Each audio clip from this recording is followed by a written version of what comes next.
فما انتم قائلون، تم اللہ کو میرے بارے میں کیا جواب دو گے؟ میں نے اپنا فرض پورا کیا یا نہیں کیا؟ تمہیں ہدایت کی طرف بلایا یا نہیں بلایا؟ تمہاری تعلیم و تربیت کا پورا اہتمام و انصرام کیا یا نہیں کیا؟ فما انتم قائلون، تم کیا کہو گے؟ حل بلغت، کیا میں نے تبلیغ کا حق ادا کر دیا؟ کیونکہ پیغمبر کا اصل کام تو تبلیغ ہے، احکام الہی کی تبلیغ ہے۔ جیسا اللہ فرماتا ہے یا ایھا الرسول، اے میرا رسول، بلغ ما انزل الیک من ربک، تمہارے رب کی طرف سے تم پر جو چیز نازل کی گئی ہے اس کی تبلیغ کرنا تمہاری اصل ذمہ داری۔ تو کار پیمبری جو ہے وہ اصل تو تبلیغ ہے۔ تو آپ فرماتے ہیں علیہ الصلاۃ والسلام کہ اے میرے صحابیوں بتاؤ حل بلغت، کیا میں نے تبلیغ کا حق ادا کر دیا؟ 3 مرتبہ پوچھا آپ، میں نے تبلیغ کا حق ادا کر دیا؟ تبلیغ کا حق ادا کر دیا یا نہیں کر دیا؟ مجھے تسلی دو، مجھے جواب دو کہ میرے بارے میں تم اللہ کے دربار میں کیا کہو گے؟ تو تمام صحابہ کرام نے بیک زبان اور بآواز بلند کہا تھا بلغتا بلغتا بلغتا، اے اللہ کے رسول ادیت الامانہ، ادیت الامان، آپ نے امانت کی ادائیگی کا حق ادا کر دیا، تبلیغ کا فریضہ پوری دیانت داری سے انجام دے دیا، اور اللہ کے احکام کو پوری امانت کے ساتھ ہم تک پہنچا دیا۔ پھر اللہ کے رسول نے انگشت شہادت کو اٹھایا آسمان کی طرف، اور پھر وہی 3 مرتبہ تکرار کے ساتھ کہا اللہم شہد اللہم شہد اللہم شہد، اللہ انگلی اٹھائی اور نیچے اشارہ کیا ان کی طرف جی کہ تو گواہ گواہ رہے، ہو دے رہے جا، ہیں گواہی، کل جو یہ پوچھنا گواہی ہے دے رہے یہ ہیں، دیکھ تو گواہ ہو جا کہ یہ کہہ رہے ہیں میں نے اپنا فرض ادا کر دیا، اللہ تو گواہ ہو جا کہ یہ کہہ رہے ہیں میں نے اپنا فرض ادا۔ یہ جواب دہی کا تصور ہے اور احساس ہے اور احساس ذمہ داری ہے، یہ رسول مقبول صلی اللہ علیہ وسلم میں انتہائی درجہ زیادہ پایا جاتا ہے۔ جزاک اللہ خیر۔ اس کی اور بھی مثالیں ہیں۔ یہ مقام پانے کے باوجود بھی اسی موقع پہ جو صورت اذا جاء نصر اللہ جو اترتی ہے، اس میں بھی جو اللہ تعالیٰ نے آپ کو نصیحت کی ہے وہ بھی بڑی خوبصورت سبح نصیحت، بحمد ربک بہت واستغفر۔ خوبصورت نصیحت ہے۔ 3 باتوں کا حکم دیا گیا ہے، حمد کا، تسبیح کا اور استغفار کا۔ ڈاکٹر صاحب، رسول اللہ صلی اللہ علیہ وسلم کی خشیت، خوف، یعنی جواب دہی کے نتیجے میں اس کے بارے میں فرمائیے۔ جیسے وہ واقعہ آتا ہے حضرت عبداللہ بن مسعود سے تلاوت کا حکم دیا جاتا ہے، اس کے جواب میں پہلی بات تو یہ کہ منصب ہی اتنا بڑا تھا کہ جس کو حاصل کرنے کے بعد یہ ناممکن تھا کہ اللہ کے رسول آرام سے بیٹھ جاتے۔ اس لیے آپ صلی اللہ علیہ وسلم نے دن رات ایک کر کے 23 سالہ عرصے میں جو نتائج حاصل کیے ہیں وہ ایک انتہائی کامیاب انسان کے بھی ہیں اور انتہائی کامیاب رسول کے بھی۔ امت کو بھی سمجھایا گیا کہ وَكَذَلِكَ جَعَلْنَاكُمْ أُمَّةً وَسَطًا لِتَكُونُوا شُهَدَاءَ عَلَى النَّاسِ وَيَكُونَ الرَّسُولُ عَلَيْكُمْ شَهِيدًا، کہ اسی طرح ہم نے تمہیں امت وسط بنایا تاکہ تم لوگوں پر دین کو مان کے اپنی پریکٹس سے، اپنے رویے سے لوگوں پہ گواہ بن جاؤ کہ مسلمان یہ ہوتا ہے، اور کل کو رسول بھی تم پر گواہ ہو کہ بھئی یہ اللہ، یہ مسلمان ہیں، میں شہادت دیتا ہوں ان کی۔ تو رسول کی یہ فکر ساری زندگی آخری سانس تک رسول اللہ صلی اللہ علیہ وسلم پر یہ طاری رہی۔ جیسا کہ روایات میں آتا ہے نبی علیہ الصلاۃ والتسلیم دنیا سے رخصت ہوتے ہوئے بھی یہ الفاظ ارشاد فرماتے ہیں الصلاۃ الصلاۃ وما ملکت ایمانکم۔ بیماری کے عالم میں بھی جناب ابو بکر رضی اللہ تعالیٰ عنہ کو فرماتے ہیں نماز پڑھاؤ، بے ہوش ہوتے ہیں، پھر ہوش آتا ہے، پھر پوچھتے ہیں کس نے نماز پڑھی کہ نہیں، لیکن جب ہوش میں آتا ہے تو اس میں دیکھیے کہ بھی خشیت کیا ہے کہ رسول اللہ صلی اللہ علیہ وسلم اس بیماری کے عالم میں بھی 2 صحابہ کرام کے کندھوں پہ سہارا لے کے، سخت بخار کے عالم میں سہارا لے کے زمین پہ اس طرح چلتے ہیں کہ دونوں پاؤں کی انگلیاں وہ الٹی ہیں اور وہ راستے میں نشان بناتی چلی جا رہی ہیں، اور آپ صلی اللہ علیہ وسلم مسجد میں اپنے مقام پہ پہنچتے ہیں اور نماز ادا فرماتے ہیں۔ کیا احساس ہے؟ احساس صرف یہی ہے، خیال یہی ہے کہ جو منصب ملا ہے اس منصب کی ادائیگی میں کہیں کوئی کوتاہی نہ ہو جائے، کوتاہی نہ ہو جائے اللہ اکبر، اور اللہ تعالیٰ ناراض نہ ہو جائے۔ ناراض نہ۔ اسی وجہ سے نبی علیہ الصلاۃ والتسلیم کی سیرت کا ایک بڑا اہم پہلو یہ ہے جو آپ نے آیت ارشاد فرمائی تھی کہ فَلَعَلَّكَ بَاخِعٌ نَفْسَكَ عَلَىٰ آثَارِهِمْ۔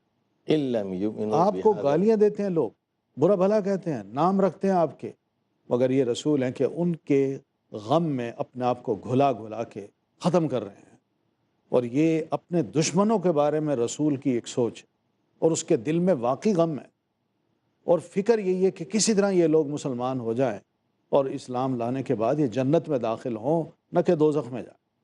تو اللہ کے رسول صلی اللہ علیہ وسلم جہاں پبلک کے بارے میں اتنے حساس تھے، وہاں اپنی ذاتی کام کے بارے میں بھی کہ بہت بڑی ذمہ داری ہے، کہیں اللہ کے ہاں ایسی باز پرس نہ ہو کہ میں کوئی خطا کر بیٹھوں اور اللہ تعالیٰ مجھے کہے اور میں کوئی جواب نہ دے سکوں۔ اس لیے قیامت کے روز یہ اعزاز صرف نبی علیہ الصلاۃ والتسلیم کو ہی حاصل ہوگا۔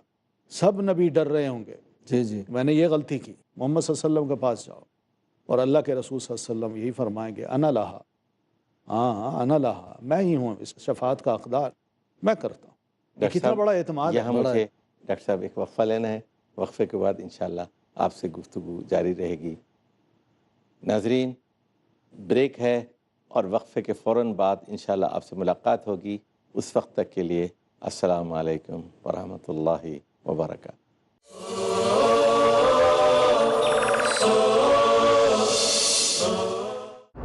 يا ضياء الصدور يا سراج البدور أحينا بالهدى من ظلام بزعمتم ہو نصارات و تمدن میں ہنود، یہ مسلمان ہیں جنہیں دیکھ کے شرمائے یہود۔ یوں تو سید بھی ہو، مرزا بھی ہو، افغان بھی ہو، تم سب کچھ ہو، بتاؤ تو مسلمان بھی ہو۔ محترم ناظرین، مسلمان کو مسلمان بنانے کے لیے، وہ اخلاق و صفات جو رحمان کو پسند ہیں بتانے کے لیے، میں آپ کا دینی بھائی حافظ عبدالقدیر عمری پروگرام لے کر کے آیا ہوں صفات عباد الرحمن۔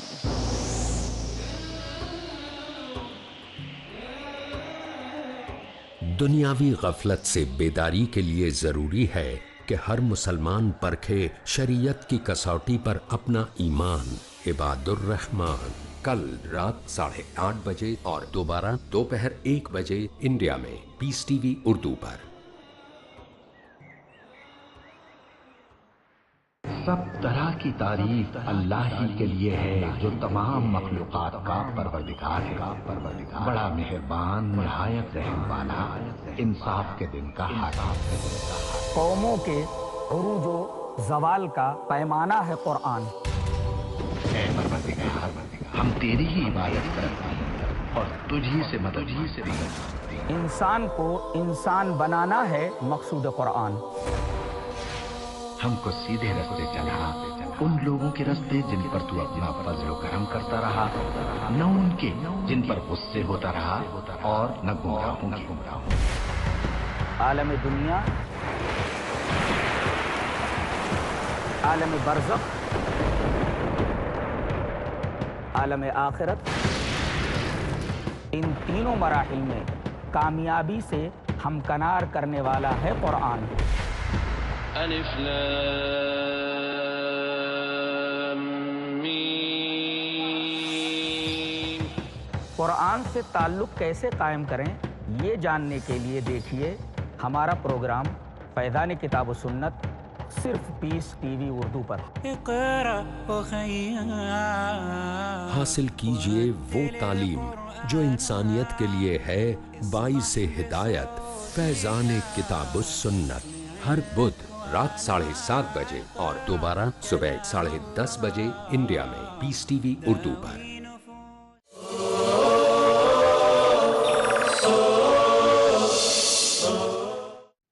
الحمدللہ رب العالمین والصلاة والسلام علی سید المرسلین وعلی آلہ وصحبہ اجمعین۔ انبیاء علیہ الصلاۃ والسلام قیامت کے دن کی جواب دہی سے بہت ڈرتے ہیں، اپنی ذمہ داری کو محسوس کرتے ہیں اور اس تاثر کو پوری امت میں منتقل کرتے ہیں۔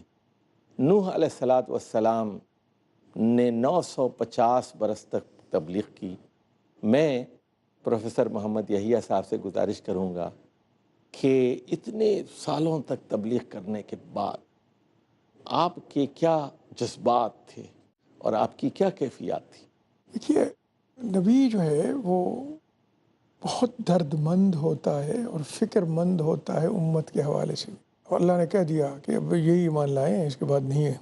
تو اللہ کے رسول صلی اللہ علیہ وسلم کی جو درد مندی تھی اس حوالے سے کہ یہ نہیں ایمان لا سکے، اور پھر اس درد مندی کے اظہار میں یہ بھی بہت بات موجود تھی کہ میں نے پوری کوشش مجھ سے ہو سکتی تھی کر لی ہے. تو وہ ساری دعا ہے سورہ نوح میں، انی دعوت قومی لیلا و نہارا فلم یزدہم دعائی الا فرارا، کہ اللہ میں نے تو رات دن دعا، 950 سال لمبا عرصہ اور رات دن میں نے ان کو بلایا. فصل اس سے یہ بھی واضح ہوتا ہے اور ہمیں سبق حاصل ہوتا ہے کہ داعی کو، مبلغ کو یہ نہیں دیکھنا چاہیے کہ میری تبلیغ سے کتنے لوگ راہ ہدایت حاصل کر رہے ہیں یا کرتے ہیں، اسے اپنا کام جاری رکھنا چاہیے. اور یہ بھی معلوم ہوتا ہے کہ یہ فل ٹائم جاب ہے. جی full time, part time job نہیں ہے، یہ دن رات کام کیا. اور پھر اسلوب دعوت بھی بتایا. یا اللہ میں نے ہر طریقہ اختیار کیا، میں نے ان کے لیے آہستہ سے بھی کی، کھلم کھلا بھی دعوت دی، ان سے سرگوشی کر کے دل سے بات دل تک پہنچانے کی کوشش بھی کی، لیکن ان تمام کے باوجود وہ بھاگتے رہے. پھر میں نے جو دلائل دیے، استغفروا ربکم انہ کان غفارا یرسل السماء علیکم مدرارا، تم اللہ سے استغفار کرو، وہی یہ سب کچھ دے رہا ہے، آسمان سے بارش برسا رہا ہے. وَيُمْدِدْكُمْ بِأَمْوَالٍ وَبَنِينَ وَيَجْعَلْ لَكُمْ جَنَّاتٍ وَيَجْعَلْ لَكُمْ أَنْهَارًا، تمہاری مدد کرتا ہے، مال بھی دیتا ہے، اولاد بھی دیتا ہے، تمہارے لیے سب کچھ. بعض علماء نے بلکہ یہ کہا ہے کہ اس کا مقصد یہ ہے کہ تم کرو، استغفار کرو، تاکہ اللہ تعالیٰ اس طرح سے تمہیں دے گا. وہ تمہیں دیتا ہے اس لیے استغفار کرو. اور ایک یہ ہے کہ استغفار کرو گے تو یہ ملے گا. حضرت حسن رضی اللہ تعالیٰ عنہ سے پوچھا گیا کہ جناب مال و دولت کی کمی ہے کہتے، فرمایا استغفار کر. مال نہیں ہے استغفار کر، بیٹا نہیں ہے استغفار کر. تو یہ واقعہ جا کے کسی نے حضرت معاویہ سے بھی سنا دی کہ ان تینوں سوالوں کے جواب میں حضرت حسن نے کہا استغفار کرو. تو انہوں نے کہا کہ حضرت حسن رضی اللہ تعالیٰ عنہ سے پوچھیے جا کے کسی حدیث میں ہے یہ بات. تو انہوں نے کہا حدیث میں نہیں، قرآن میں ہے، استغفروا ربکم انہ کان غفارا یرسل السماء علیکم مدرارا. اس کے پیاسے مر رہے تھے اس کے جانور اور بھوکے مر رہے تھے، وہ بھیجے گا بارش. وَيُمْدِدْكُمْ بِأَمْوَالٍ وَبَنِينَ وَيَجْعَلْ لَكُمْ جَنَّاتٍ وَيَجْعَلْ لَكُمْ أَنْهَارًا. یہ سارے دلائل جو نوح علیہ السلام نے دیا، یہ پورے دیے، وہ سارا بتایا. پھر کہا کہ میں نے اس کے علاوہ بھی جو کچھ اللہ کے انعامات ہیں ان کی بات بھی کی. اس نے تمہارے لیے چاند سورج بنائے، اس نے تمہارے لیے رات بنائی، اس نے تمہارے لیے راستے پیدا کیے، وغیرہ وغیرہ. تو یہ اس وقت پیشگی وضاحت بھی ہے اللہ کے سامنے کہ کل کو سوال اگر ہو ان سارے جہنم میں جانے والوں کے حوالے سے تو میری کوتاہی نہ آئے، پیشگی بھی ہے. اور نمبر 2 یہ ہے کہ وہ جو درد بندی تھی تو اللہ کے سامنے یہ بھی ہے کہ میں نے تو یہ سب کچھ کیا تھا، پھر نہیں اگر بچ سکے تو میں کیا کر سکتا، یہ بھی تھی. اور یہ جو پیغمبروں کی حضرت نوح علیہ السلام کے علاوہ میں عرض کروں کہ خود رسالت مآب صلی اللہ علیہ وآلہ وسلم کے حوالے سے صرف یہ نہیں کہ اللہ کے سامنے جو مجھ سے سوال ہوگا اس کی فکر ہو، اس سے زیادہ آپ کو اس کے ساتھ یہ بھی فکر تھی کہ جو امت سے سوال ہوگا ان کا کیا بنے گا. یہ جو بات ہے کہ اپنی جواب دہی کے علاوہ پوری امت کی جواب دہی کی فکر بھی ہے. آپ دیکھیے رسول کی حیثیت، اپنے اعمال کی جواب دہی بھی اور امت کے حوالے سے بھی جواب دہی جو ہے اس کی فکر ہے کہ کیا گزرے گی اور یہ بچیں گے کہ نہیں بچیں گے. یہ درد مندی کی بات بھی. جزاک اللہ. میں سمجھتا ہوں کہ باقی یہ بات سوچنے کی ہے کہ ہم امت محمد صلی اللہ علیہ وسلم تو ہیں، مگر ان باتوں کی طرف توجہ ہم مسلمانوں کی بہت کم ہے.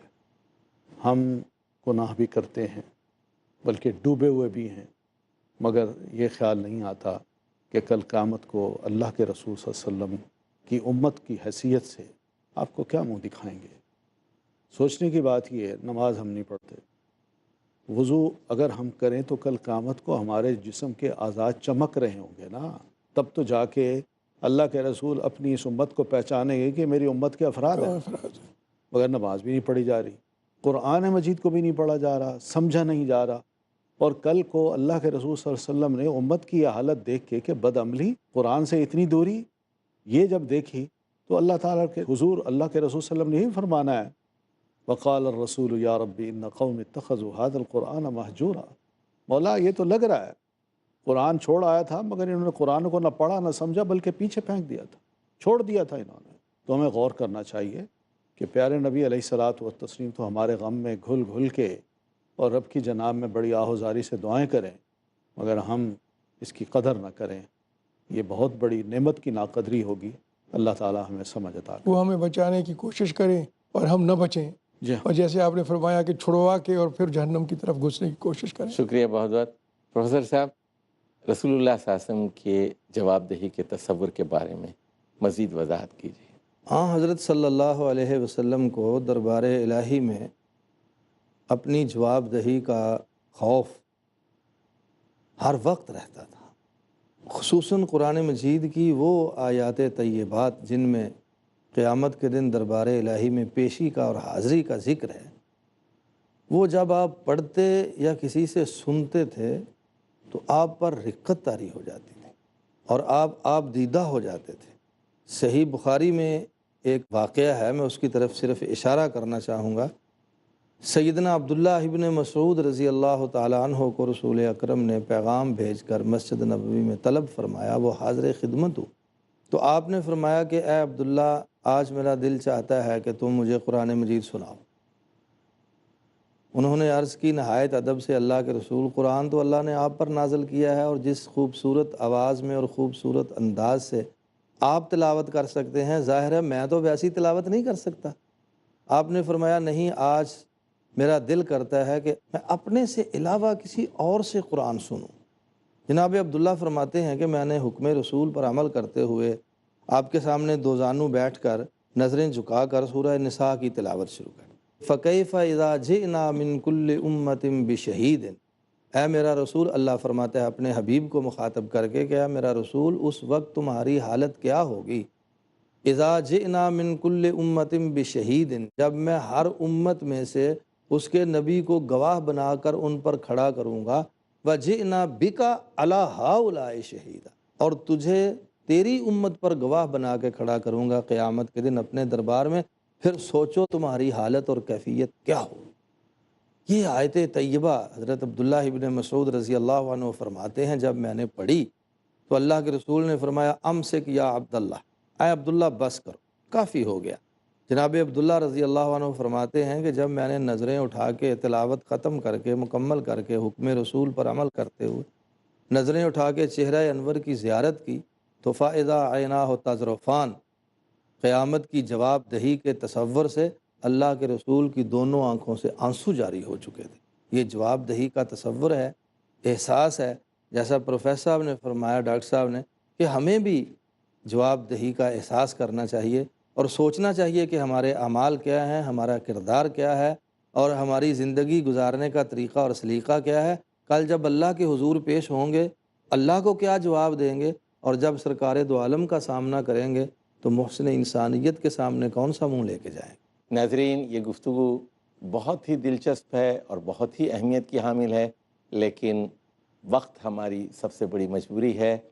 ابھی ڈاکٹر ادریس کہہ رہے تھے کہ رسول اکرم صلی اللہ علیہ وسلم روز قیامت شکایت کریں گے کہ میری قوم نے اس قرآن کو چھوڑ دیا، اور پروفیسر عبدالستار حامد وہ نقشہ کھینچ رہے تھے کہ کس طرح رسول اکرم صلی اللہ علیہ وسلم نے حضرت عبداللہ بن مسعود سے فرمائش کر کے قرآن سنا، اور سورہ نساء کی جب آیت پر پہنچے ہیں تو آپ کی آنکھوں سے آنسو رواں ہو گئے اور کہا کہ روک دو امسک، اور جس میں یہ کہا گیا تھا کہ اس وقت کیا حال ہوگا جب ہر امت سے ہم ایک گواہ اٹھائیں گے، اور اے محمد صلی اللہ علیہ وسلم، آپ کو بھی ایک گواہ کی حیثیت سے قیامت کے دن اٹھایا جائے گا اور آپ سے باس پرس کی جائے گی۔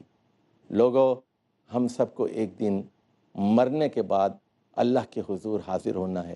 جب انبیاء سے جواب طلبی کی جائے گی تو ہم تو ان کے امتی ہیں، اور لازم ہے کہ ہمارے سے بھی یہ معاملہ ہو۔ یہ وقت ہے کہ ہم اب غور کریں اور قیامت کے لیے تیاری کریں۔ والسلام علیکم ورحمۃ اللہ وبرکاتہ۔